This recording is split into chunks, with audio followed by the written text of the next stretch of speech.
Talk about Chris Herren being the best all-around player for Fresno State. He controls. And since I was a little boy, I wanted to be a Celtic. I pretended to be them in my driveway. I fell asleep to Celtics. I mean, that was my world. Just like countless of young boys, Chris Herren had an ambitious dream of becoming a professional basketball player. Chris was one of the lucky few whose dream became a reality. He first played for the Denver Nuggets and then achieved his ultimate goal of joining his hometown team, the Boston Celtics. And all of a sudden became a very, very successful athlete at a young age. And what comes with that is not all the glory. You know, it's the long weekends, it's time away from home, it's stress, pressure.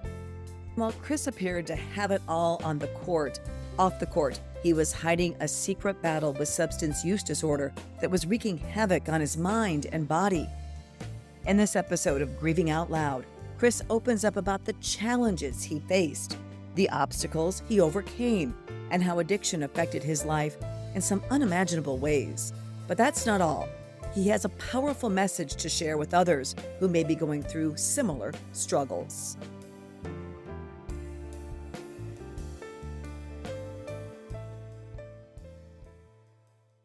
Chris, welcome to Grieving Out Loud. I'm so happy that you could join me. Thank you so much. It's great to be here. I've been doing a little research into your story. I know you had a great basketball career, but to tell you the truth, you're not the only athlete I've spoken with who has struggled with substance use disorder. How common do you think it is among athletes? Unfortunately, it's common everywhere in every space in a lot of ways. I think the stress, the structure can have a negative effect when people walk away from the sport. I see plenty of athletes that come to Herren Wellness. Once their sport has finished and the structure is gone, they have a tough time adjusting. So I think it's common. I think, unfortunately, where we're at in substance use, that people don't like to reach out and ask for help.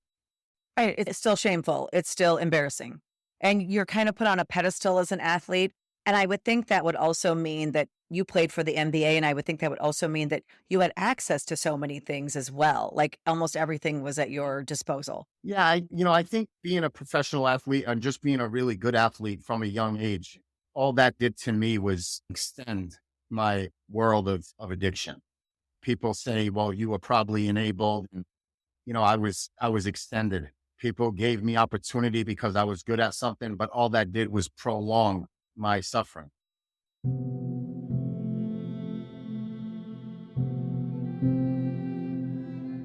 Not only did Chris have access to illicit drugs as a professional athlete, he also has a history of substance use disorder in his family. Growing up, Chris watched his father's ongoing battle with alcohol addiction, a struggle that persists to this very day. It's heart-wrenching, heartbreaking, when someone who does so much in this space, in this world, and, my dad is an hour away from here, drinking himself to death. So I was introduced to alcohol at a young age. And again, when it comes to substance use, I think there's so much energy and effort in the worst day, and we forget the first day. We want to tell our children how bad it is in the end and give examples instead of understanding everyone's beginning. My first day, I was, 7th grade, 13 years old, drinking the beer that broke my heart. And it broke your heart because you saw your father drinking and you knew that wasn't the path to go, right? It was more of my mom. I saw the pain, the struggling, the sadness that she was going through. Right. Those who surround the person suffering from substance use disorder, our lives are just as destroyed. I think, as a mom, watching my daughter go down this path and not being able to do anything about it, no matter what I tried, no matter what I did. And I know the people surrounding you all and your own family of origin, your mother struggling with your father's substance use disorder. Yet that wasn't enough for you to watch your mother. I always thought in my own family's case that would be enough because my first husband suffered from substance use disorder. And I thought, well, if my kids saw that their dad and all the pain and suffering that created, they would definitely stay away from it. But unfortunately, my daughter didn't, and neither did you. Can you explain that, do you think? I think there's a lot of pain that came with it. I think there was a lot of unresolved trauma that I carried with me for a long time. And It's a tragic story that, from the age of 5 to 13, I knew that there was something in my family that wasn't right. I identified that at 12, 13 years old as alcohol.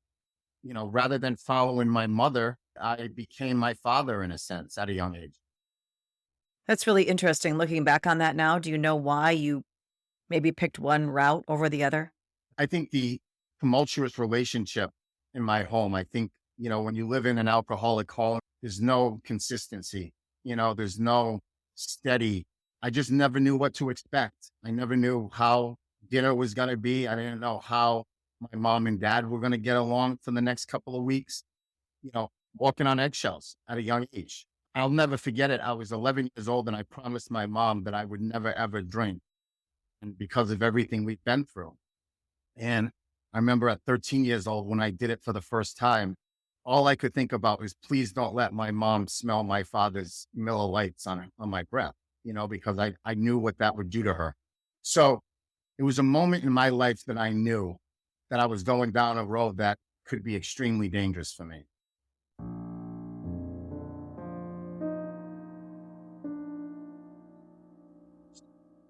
Despite going down that dangerous road, Chris's talent on the court truly began to shine.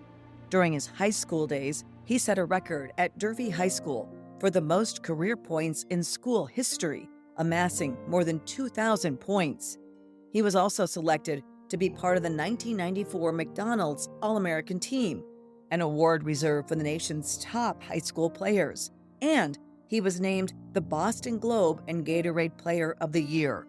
But amid all the triumphs and honors, Chris grappled with the weight of expectations and pressures. Hoping to find relief, he tried illicit drugs.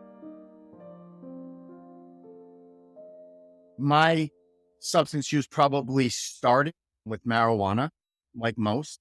And I, at 18 years old, entered the world of cocaine in college. And, I tell people all the time, cocaine had a perverse, healing effect to me because it allowed me to be very transparent, honest, raw, emotional. And I loved that part of that lifestyle. Loved being up late at night and pouring my heart out to somebody. I mean, it shows you as a child, I didn't have the coping skills. That's kind of how I fell in love with cocaine at a young age, at 18 years old. And I transitioned to many more substances along the way. Do you think it was mostly your genetic predisposition to this, or your environment, or a combination of all these things? I think it was a combination.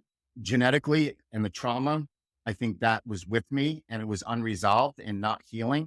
But then all of a sudden it became a very, very successful athlete at a young age. And what comes with that is not all the glory. It's the long weekends, it's time away from home, it's stress, it's pressure. I believe that all of it played a part of my substance use. And your use of cocaine often led to negative consequences as well, right? Of course. I mean, all negative consequences.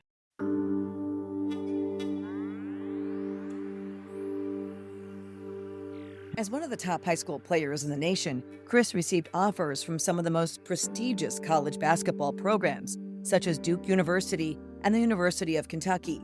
He turned those down to play closer to home at Boston College. Unfortunately, though, even before his first game at Boston College, Chris faced setbacks. He failed a drug test due to marijuana and cocaine use.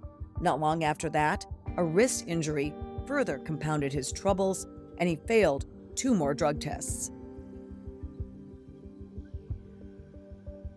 I was 18 years old when I was asked to leave college because of 3 failed drug tests. And a lot of people, when they hear my story, they kind of fast forward to the world of heroin and Boston Celtics.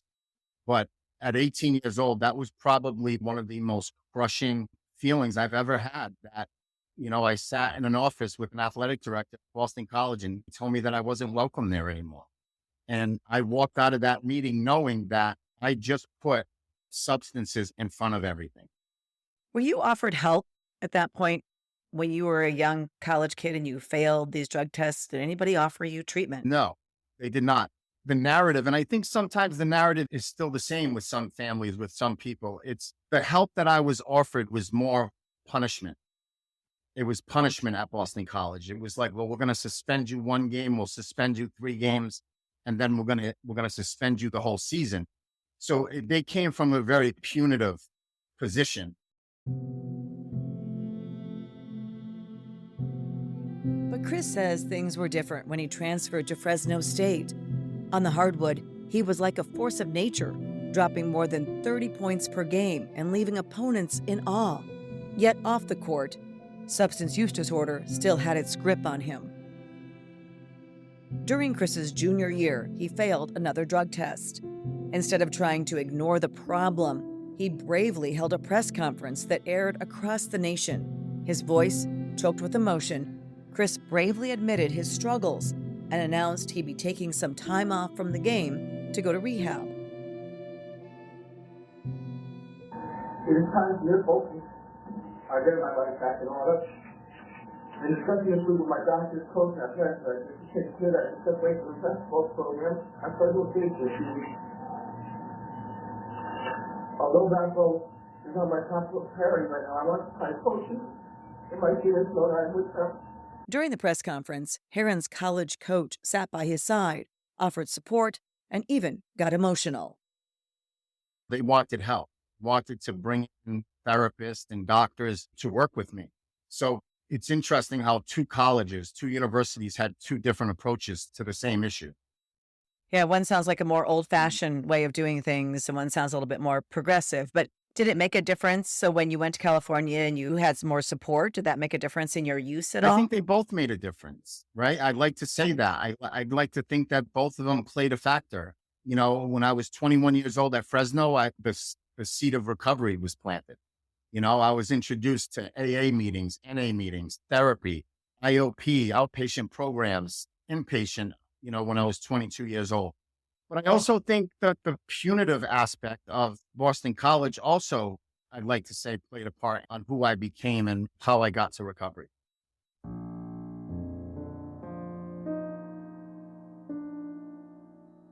After college, Chris's basketball dreams kicked into high gear when he got drafted by the Denver Nuggets in the 2nd round. You'd think this would be his slam dunk moment, right? But instead of feeling excited, Chris admits more than anything, he felt scared. My confidence as far as me as a person, like I didn't know if I was built or ready for it. Everything was so unresolved in my life. You know, I wasn't really committed. I wasn't all in with anything. You know, that's how I can put it. I wasn't all in every facet of my life. Did your issues with addiction continue to get worse? Gosh, yeah. It just, the substances changed, right? You know, when I was playing for the Denver Nuggets, I was introduced to Oxycontin. They weren't really selling much of them on the streets. I was getting them from an acquaintance that was receiving his from someone who had terminal cancer. So they weren't very popular then. I never knew anything about Oxycontin until they really, in 2002, 2003, when it started to become focused on pretty heavily in the media. I had taken Vicodin and Percocet. You know, I've had multiple knee surgeries, wrist surgery, shoulder surgery. I was just one of the unlucky ones who liked the feeling, you know, and my wife takes a Vicodin, she gets sick to her stomach. She wants nothing to do with it. I find it comforting in a sick way. Your body and brain respond differently, which is so true of anyone who has this disease, right? And so the switch, though, I'm thinking about the switch from an upper of cocaine to a downer, more of an opioid, something that, you know, is an opposite effect. Did you like both feelings, or did you prefer the opioids? I prefer the opioids, but I transitioned out of that down feeling pretty quickly. I mean, you got to remember, I was playing professional basketball and I was taking 1,000 milligrams of Oxycontin a day. Oh, wow. I think the most I ended up getting up to was probably around 1,600 milligrams a day, being a professional basketball player. So, you know, that's following that routine, that schedule, the physical nature of the sport. So I wasn't the opioid user who kind of just head down and nodding out. I was get up and go. That's sort of amazing to me also that you could continue to excel at your career at the same time. I wouldn't call it excelling. I think that was, I started going downhill, right? I was at the peak of my career rookie year, Denver Nuggets, and all of a sudden OxyContin entered in my world. And, if you look at my career, I started with the Denver Nuggets and I ended up playing professional basketball in Tehran, Iran.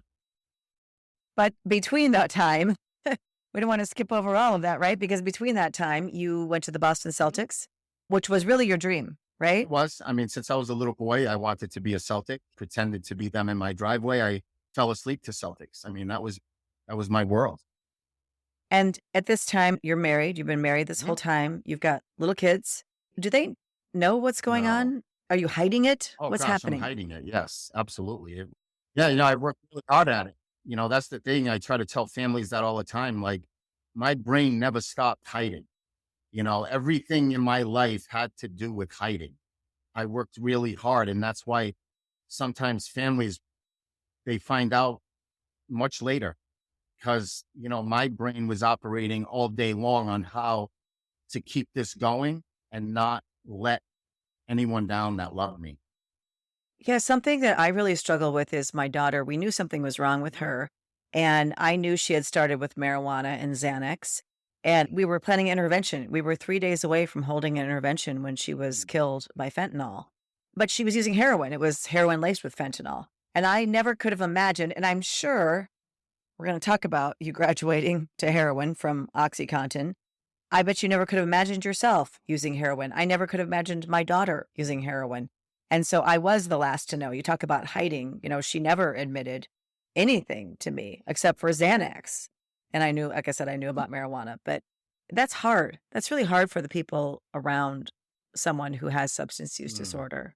Yeah, of course. It's hard for everyone. And that's why I don't like the word rock bottom.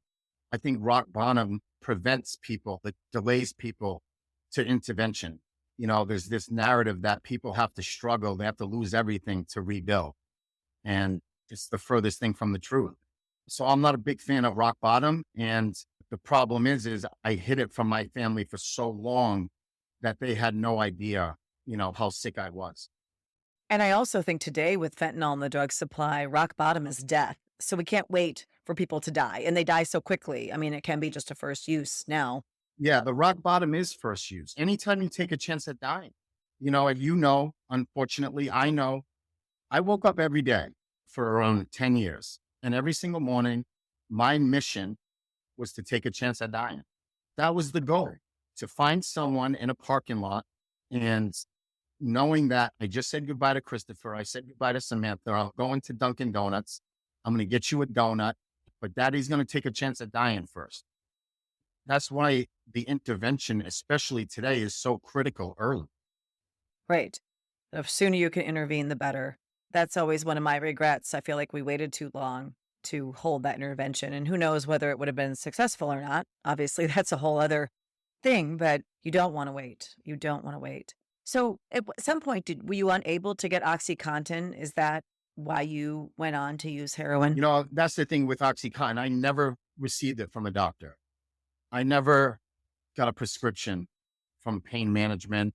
I always bought it on the street. And I ran out. And the only fix, the only way to get out of that sickness was to do what I always said I would never do. Just do a little heroin. And I'll never forget it. A guy looked at me and said, I can take care of this. It will be over quick. And then you can go right back to your pills again. And at that moment, I never went back to pills. I stayed in that world. Why not? Why do you think you stayed with heroin? It's a good question. I think for me, it was more accessible. It was easier for me to get my hands on. It made that part of my life a little easier. And unfortunately, when you're that sick, you rationalize. When I was doing OxyContin, I would say, I can't believe those people do heroin. And then it became like OxyContin, it was worse than, you just play that narrative and it's sad. Right. And I think one of the things that disturbed me most when I was reading your story is your experience with overdose and the kind of the public shaming and fallout that happened after that because you were a well-known basketball player. Can you tell me that story? I overdosed in 2004. Again, heroin and fentanyl and the overdose, it really wasn't part of society. It wasn't the narrative. And I just remember I was in a Dunkin' Donuts parking lot and I woke up to police officers standing over me and my world changed. And everybody who loved me, I just changed their whole world. In a flash, our lives were different. I spent a little time in a jail cell and I came out, and the next morning I woke up and the headline in the Boston newspapers were, "What a shame." In 2004, they could get away with that. They wanted to embarrass me and humiliate me more than help me. And they did a good job at it. It's awful. That was my first time experiencing overdose. Yeah, it breaks my heart that you had to experience all that shame and stigma and that sort of public outing and humiliation as someone who was in the public eye that goes along with that. You're not the only person, obviously, to have experienced that, especially during those time frames. And the headline just is awful, awful. And we said that was the first time that you overdosed. So all of this shaming made it worse. It did. It's just heroin doesn't want to let go.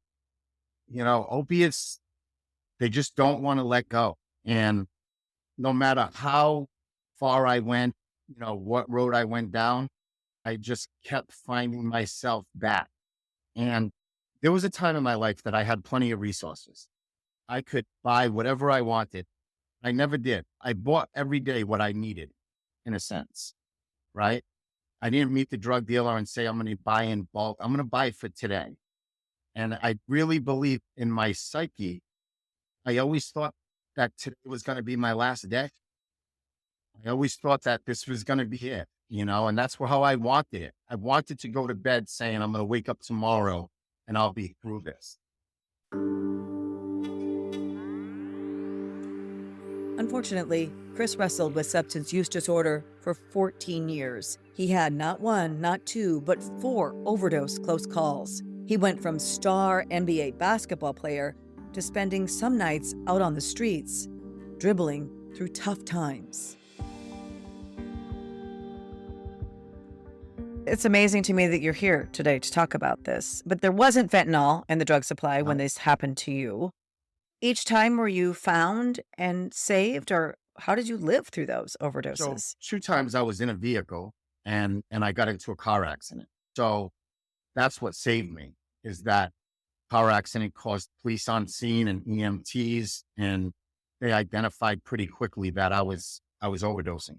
I was fortunate in a sense, The other 2 times I was with people, and one called the police and the other one had Narcan.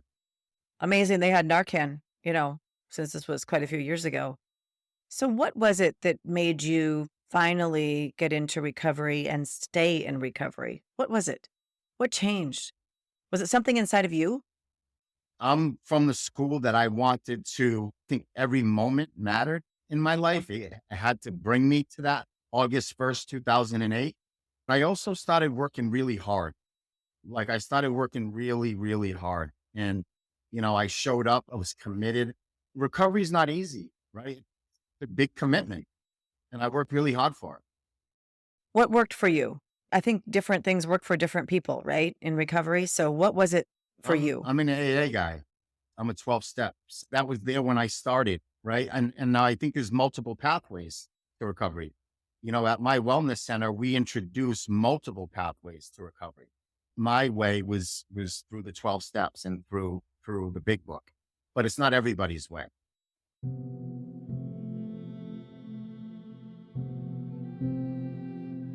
For Chris, there was another game-changing fear that hit him hard, the possibility of losing his family if he didn't step up and make a comeback through recovery.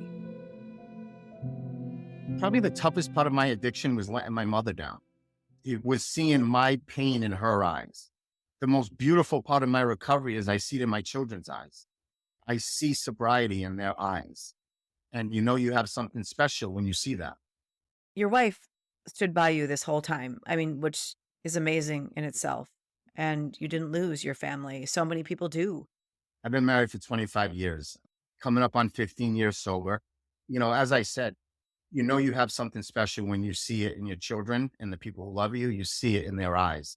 And I tell people at my wellness center all the time, there's going to come that day that whoever loves you or whoever you love, you're going to see sobriety smiles.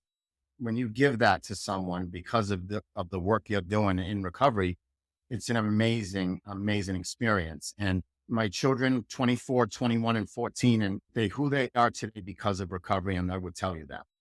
And none of your children suffer from substance use disorder. I think I would worry about that, it being a generational thing. So my two oldest have never drank alcohol or used any substance.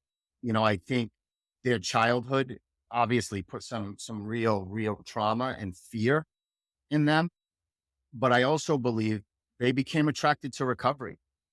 People say, how much about your addiction do you talk to your children?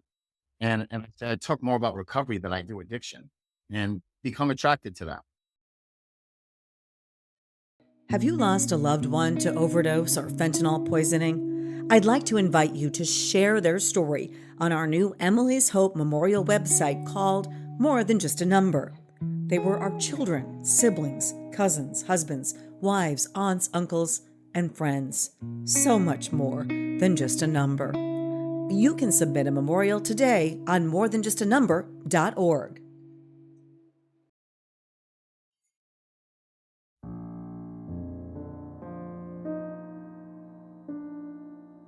Chris not only tells his kids about recovery, but for the past 12 years, he's been talking to thousands of students, adults, and even professional athletes across the nation, telling his story, hoping to prevent others from going down the same dangerous path of substance abuse.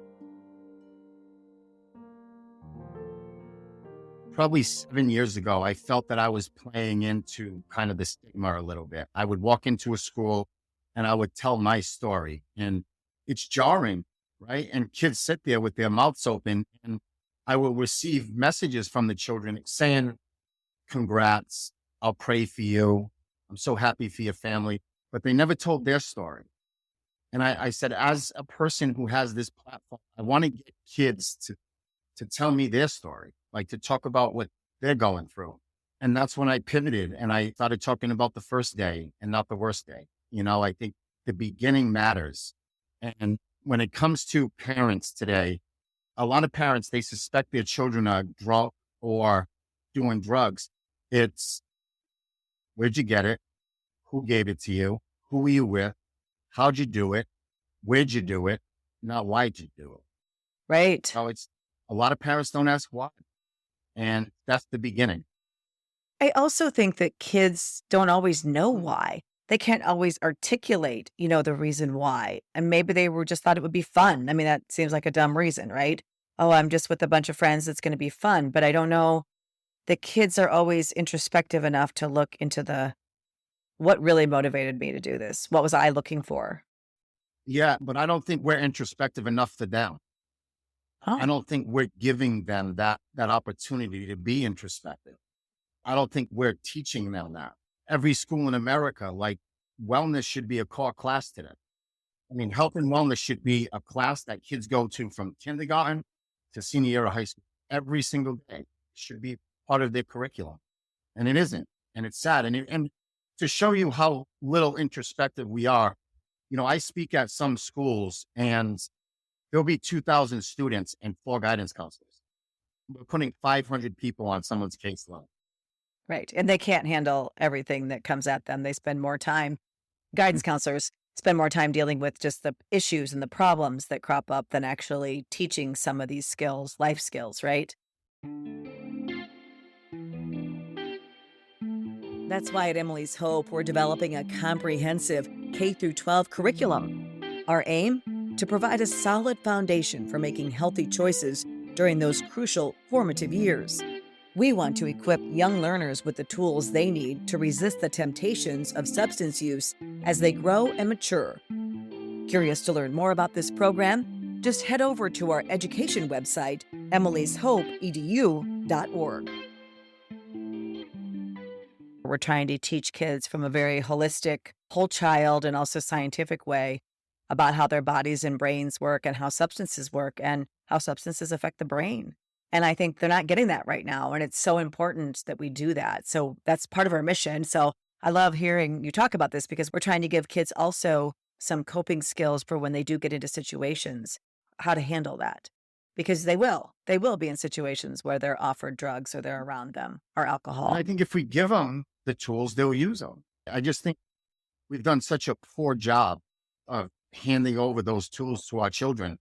Most kids that I work with, they'll say like they go through 12 years of school and they are introduced to drugs and alcohol sophomore year of high school in health class. That's unfortunate. Right. And kids start vaping now, sometimes in third, fourth grade, and that could be where it starts. So we have to get to kids younger, I believe. In addition to his powerful in-person talks and his wellness program, Chris has also poured his heart into a book and brought his experiences to life in a powerful film titled The First Day. You can find information about all of this under our show notes in this podcast.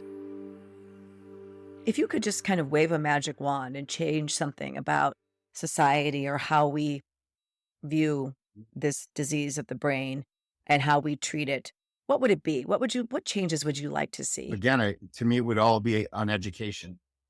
I really would. I would double down on education. I would throw all the resources into our children and let them start learning this at a very young age. I'll walk into schools and honestly, the middle school kids are probably the most receptive.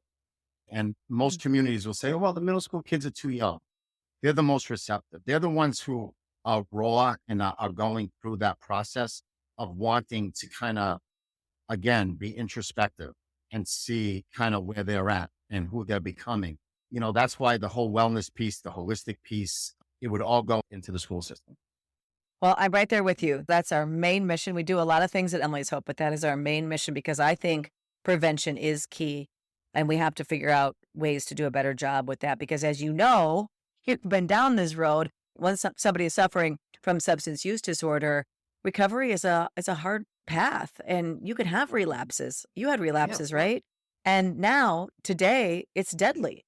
It's deadly. So it's a scary time. Another thing I would change too, that because you just touched on it, relapses. I think there's so much put into the time. I think it's a little overkill in a sense of, oh, I'm 15 years, I'm 22 years. I think the time, it can almost have the reverse effect of someone who does relapse because they're ashamed of coming back. They don't want to start at zero. They don't want to start at day one. So, we're sober today and we're doing it together today for me. Oh, the key, I think, to cope with just about anything in life is to not think too far in the past and too far in the future, but to live in the moment and think about what is in your control within that moment, right? The choices you make in that moment.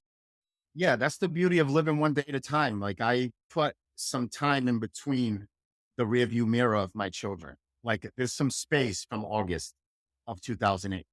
One day at a time, I'm kind of getting further away from that time of their life. And over the last 14 years, I've created a different life. Recovery has given us everything that we've needed as a family. Well, and also it's amazing to me. You went from really being at the top financially, publicly, all of these things, and took a deep fall, and you've been able to rebuild your life and do so much. I mean, that is very commendable. I really have to say it's amazing the things you've been doing, putting your story out there and the ways that you have, helping other people get into and stay in recovery. I mean, that's amazing. Cool. I mean, I never envisioned, right, when I started Herren Project 12 years ago, that we'd have helped over 3,000 people get into treatment. We've supported 10,000 families. And the only reason is because someone supported me, right? Like when at my toughest moment, someone was there for me. And if it wasn't for them, I don't know where I'd be today. And I just wanted to be that person to extend, to say, I want to help you. And over the last 12 years, thousands and thousands of people have been given the opportunity to walk through that door of recovery. And everyone deserves it. Everyone deserves it. And our system is set up to make it really difficult for people financially and even the amount of time it takes for the brain to recover. We don't give people enough time, but some of these things, I think collectively we can change for all of us who are working in this area, trying to make a difference. The insurance company framed it years and years ago, I think. 5 days detox, 28 days rehab, 90 days outpatient. There is no number, right?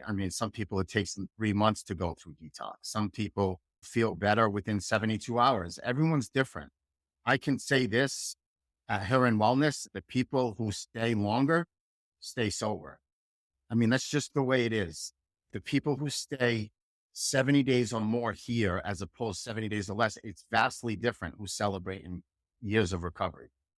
Well, I mean, science tells us now the brain needs to recover, and it takes a long time for that to happen, for those pathways to rebuild themselves. So we know that scientifically, we know it, but yet it takes a long time for society to change. But thank you again for all you're doing. Thank you for being part of this podcast. I really appreciate it. Thank you so much.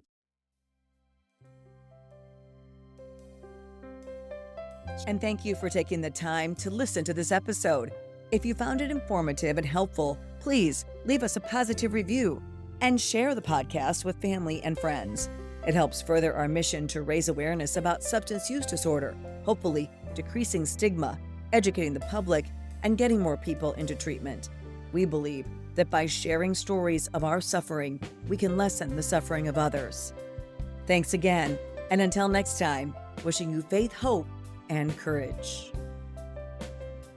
This podcast is produced by Casey Wandenberg King and Anna Phi.